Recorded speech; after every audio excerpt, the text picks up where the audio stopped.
PN case राजकीय स्नातकोत्तर महाविद्यालय दौसा के BA द्वितीय वर्ष के छात्र छात्राओं को मेरा प्यार भरा नमस्कार।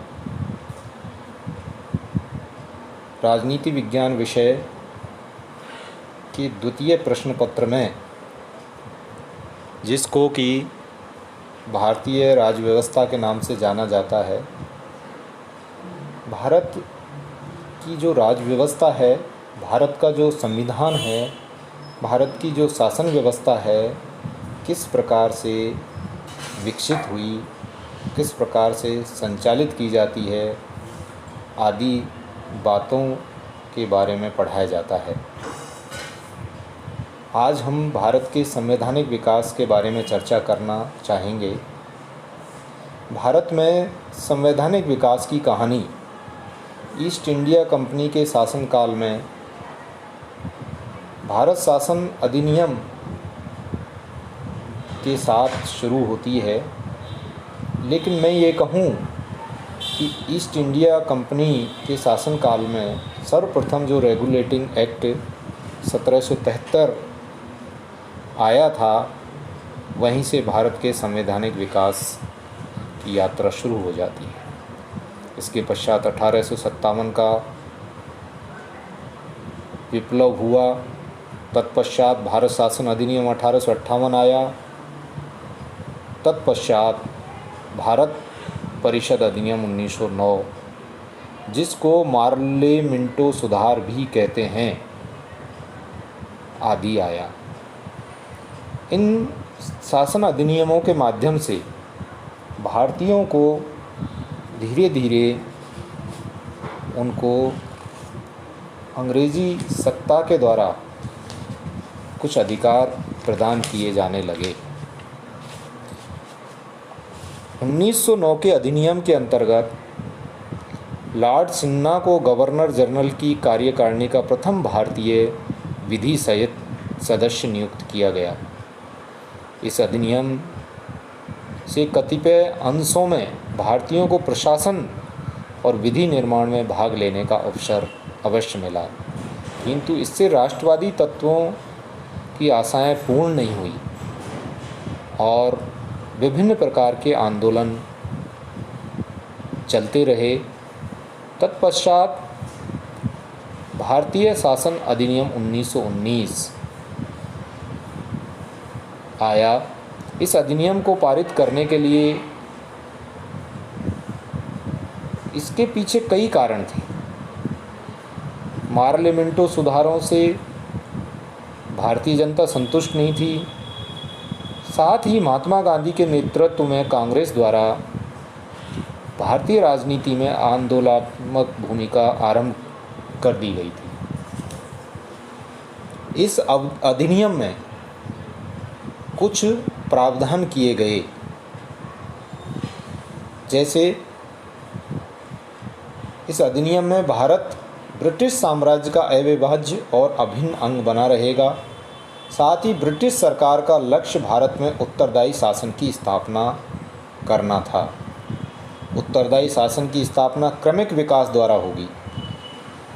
उत्तरदायी शासन की स्थापना के लिए यह आवश्यक भी समझा गया कि प्रशासन की प्रत्येक शाखा में भारतीयों का अधिकाधिक सहयोग हो तथा स्वशासन संस्थाओं का क्रमिक विकास हो। उत्तरदायी शासन के प्रत्येक चरण की अवधि निर्धारित करने का अधिकार ब्रिटिश संसद को ही रख दिया गया। इस प्रकार से भारत शासन अधिनियम की प्रस्तावना में उल्लेख किया गया। साथ ही कुछ भारतीयों को भारतीय परिषद की सदस्य संख्या 8 से बढ़ाकर 12 तक निश्चित कर दी गई और कार्यकाल 7 वर्ष से घटाकर 5 वर्ष कर दिया गया। इसी के साथ साथ 1919 के अधिनियम में भारत सरकार की कार्यपालिका शक्ति पूर्ववत गवर्नर जनरल में ही निहित थी। इसकी नियुक्ति प्रधानमंत्री के परामर्श पर ब्रिटिश साम्राज्य द्वारा 5 वर्ष के लिए की जाती थी। उसे प्रशासन, विधि, निर्माण एवं वित्त संबंधी व्यापक शक्तियाँ प्राप्त थी। साथ ही कार्यपालक शक्तियाँ, विधायी शक्तियाँ और न्यायिक शक्तियाँ भी प्राप्त थी। भारत का गवर्नर जनरल राज्य व शासन दोनों करता था। इसी 1919 के अधिनियम में केंद्रीय विधानमंडल के अंतर्गत केंद्र में द्विसदनात्मक व्यवस्थापिका की स्थापना की गई। उच्च सदन का नाम राज्य परिषद तथा निम्न सदन का नाम विधान सभा रखा गया। राज्य परिषद के सदस्यों की संख्या 60 रखी गई। इसमें 27 मनोनीत और 33 निर्वाचित होते थे। इनका कार्यकाल 5 वर्ष रखा गया। इसी प्रकार विधानसभा के सदस्यों की संख्या 144 निश्चित की गई। उसमें 41 मनोनीत व 103 निर्वाचित होते थे। विधानसभा का कार्यकाल भी 3 वर्ष रखा गया। इस अधिनियम के अंतर्गत प्रत्यक्ष निर्वाचन प्रणाली अपनाई गई। सिखों, मुसलमानों, यूरोपीय जातियों के लिए पृथक निर्वाचन पद्धति का प्रावधान रखा गया। प्रांतीय शासन व्यवस्था में प्रांतों में द्वैध शासन की स्थापना की गई। इस अधिनियम की सबसे बड़ी बात द्वैध शासन की स्थापना है। द्वैध शासन जो है केंद्र के साथ साथ प्रांतों में भी केंद्र के समानांतर शासन व्यवस्था का संचालन करना है। इस प्रकार से 1919 के अधिनियम में प्रांतों में द्वैध शासन, दोहरे शासन की स्थापना करके इस अधिनियम की इतिश्री कर ली गई। इस प्रकार 1919 का जो अधिनियम है उसकी ये मोटी मोटी बातें मैंने आपके समक्ष रखी हैं।